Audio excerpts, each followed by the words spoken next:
Today's reading begins in Exodus, chapter 35, starting in verse 10. Let every wise-hearted man amongst you come, and make all that the Lord has commanded, the tabernacle, its outer covering, its roof, its clasps, its boards, its bars, its pillars, and its sockets, the ark and its poles, the mercy seat, the veil of the screen, the table with its poles and all its vessels, and the showbread, the lampstand also for the light, with its vessels, its lamps, and the oil for the light, and the altar of incense with its poles, the anointing oil, the sweet incense, the screen for the door, at the door of the tabernacle, the altar of burnt offering with its grating of bronze, its poles and all its vessels, the basin and its base, the hangings of the court, its pillars, their sockets, and the screen for the gate of the court, the pins of the tabernacle, the pins of the court and their cords, the finely worked garments for ministering in the holy place, the holy garments for Aaron the priest, and the garments of his sons, to minister in the priest's office. All the congregation of the children of Israel departed from the presence of Moses. They came, everyone whose heart stirred him up, and everyone whom his spirit made willing, and brought the Lord's offering for the work of the tent of meeting, and for all of its service, and for the holy garments. They came, both men and women, as many as were willing-hearted, and brought brooches, earrings, signet rings, and armlets, all jewels of gold, even every man who offered an offering of gold to the Lord. Every one with whom was found blue, purple, scarlet, fine linen, goat's hair, ram skins dyed red, and sea-cow hides brought them. Everyone who offered an offering of silver and bronze brought the Lord's offering, and everyone with whom was found acacia wood for any work of the service brought it. All the women who were wise-hearted spun with their hands, and brought that which they had spun, the blue, the purple, the scarlet, and the fine linen. All the women whose hearts stirred them up in wisdom spun the goat's hair. The rulers brought the onyx stones, and the stones to be set for the ephod and for the breastplate, with the spice and the oil for the light, for the anointing oil, and for the sweet incense. The children of Israel brought a free will offering to the Lord, every man and woman whose heart made them willing to bring for all the work, which the Lord had commanded to be made by Moses. Moses said to the children of Israel, Behold, the Lord has called by name Bezalel, the son of Uri, the son of Hur, of the tribe of Judah.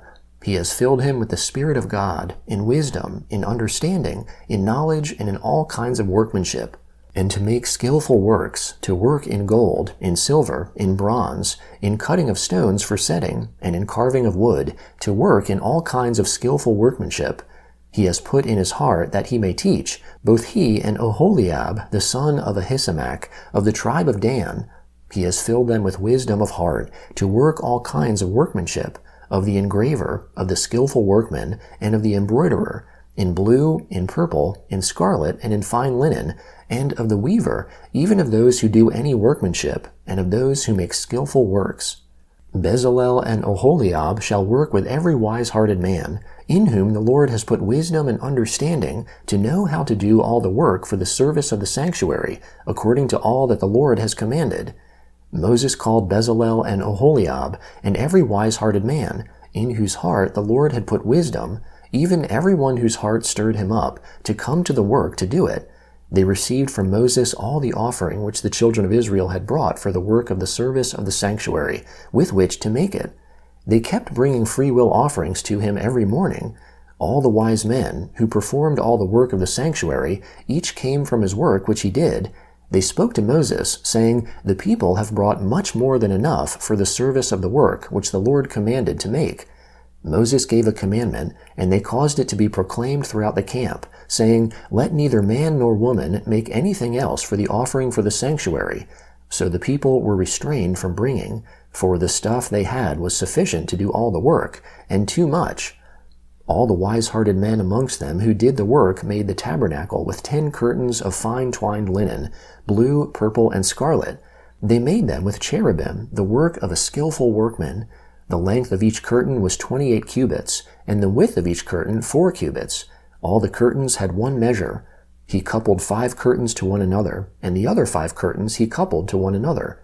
He made loops of blue on the edge of the one curtain from the edge in the coupling. Likewise he made in the edge of the curtain that was outermost in the second coupling.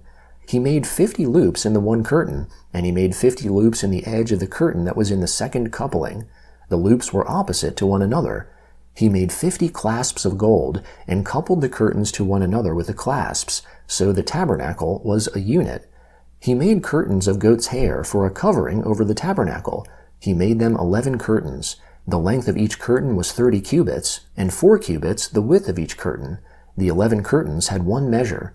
He coupled 5 curtains by themselves, and 6 curtains by themselves. He made 50 loops on the edge of the curtain that was outermost in the coupling, and he made 50 loops on the edge of the curtain which was outermost in the second coupling. He made 50 clasps of bronze to couple the tent together, that it might be a unit. He made a covering for the tent of ram skins dyed red, and a covering of sea-cow hides above. He made the boards for the tabernacle of acacia wood, standing up. 10 cubits was the length of a board, and 1.5 cubits the width of each board. Each board had 2 tenons, joined to one another. He made all the boards of the tabernacle this way. He made the boards for the tabernacle, 20 boards for the south side southward. He made 40 sockets of silver under the 20 boards, 2 sockets under one board for its 2 tenons, and 2 sockets under another board for its 2 tenons.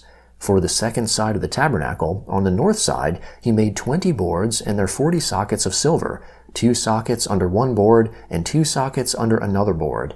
For the far part of the tabernacle westward, he made 6 boards. He made 2 boards for the corners of the tabernacle in the far part. They were double beneath, and in the same way they were all the way to its top to one ring. He did this to both of them in the 2 corners. There were 8 boards and their sockets of silver, 16 sockets, under every board 2 sockets. He made bars of acacia wood, 5 for the boards of the one side of the tabernacle, and 5 bars for the boards of the other side of the tabernacle, and 5 bars for the boards of the tabernacle for the hinder part westward. He made the middle bar to pass through in the middle of the boards from the one end to the other. He overlaid the boards with gold, and made their rings of gold as places for the bars, and overlaid the bars with gold. He made the veil of blue, purple, scarlet, and fine twined linen, with cherubim. He made it the work of a skillful workman. He made 4 pillars of acacia for it, and overlaid them with gold. Their hooks were of gold. He cast 4 sockets of silver for them. He made a screen for the door of the tent, of blue, purple, scarlet, and fine twined linen, the work of an embroiderer, and the 5 pillars of it with their hooks. He overlaid their capitals and their fillets with gold, and their 5 sockets were of bronze. The Gospel of Matthew, chapter 27, starting in verse 32. As they, that is, Jesus and the soldiers, came out, they found a man of Cyrene, Simon by name, and they compelled him to go with them, that he might carry his cross. When they came to a place called Golgotha, that is to say, the place of a skull, they gave him sour wine to drink, mixed with gall. When he had tasted it, he would not drink. When they had crucified him, they divided his clothing amongst them, casting lots, and they sat and watched him there. They set up over his head the accusation written against him, "This is Jesus, the King of the Jews." Then there were 2 robbers crucified with him, one on his right hand and one on the left. Those who passed by blasphemed him, wagging their heads, and saying, "You who destroy the temple and build it in 3 days, save yourself. If you are the Son of God, come down from the cross."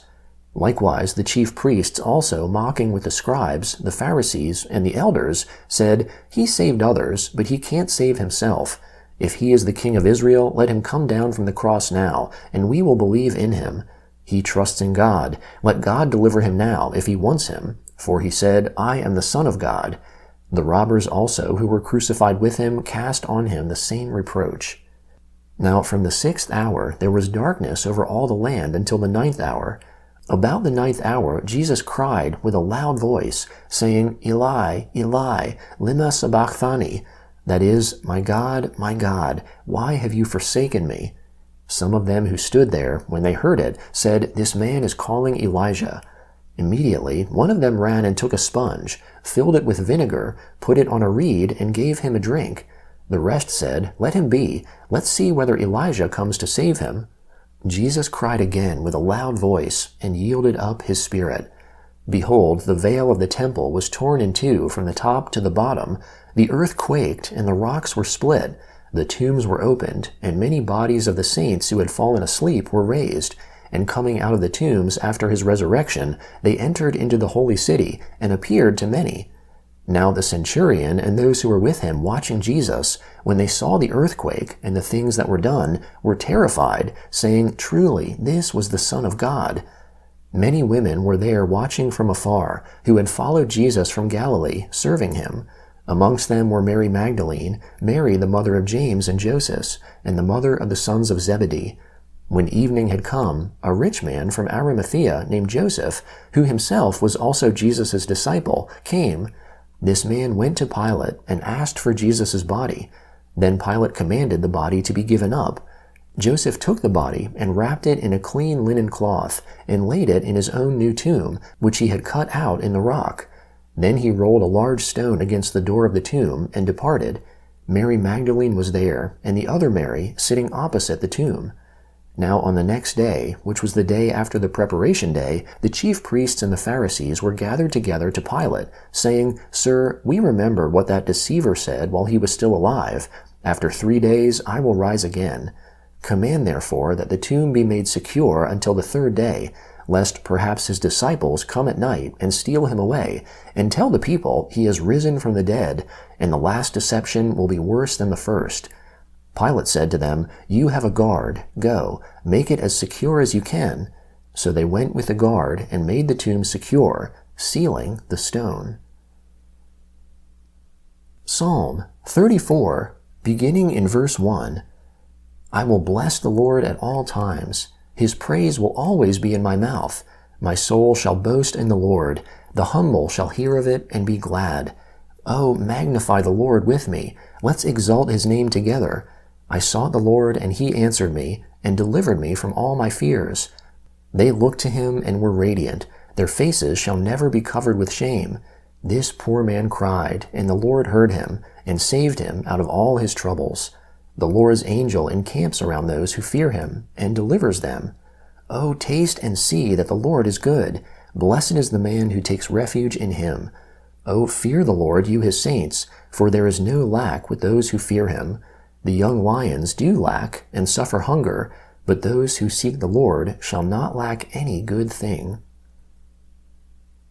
Proverbs chapter 9, beginning in verse 7. One who corrects a mocker invites insult. One who reproves a wicked man invites abuse. Don't reprove a scoffer lest he hate you. Reprove a wise person, and he will love you.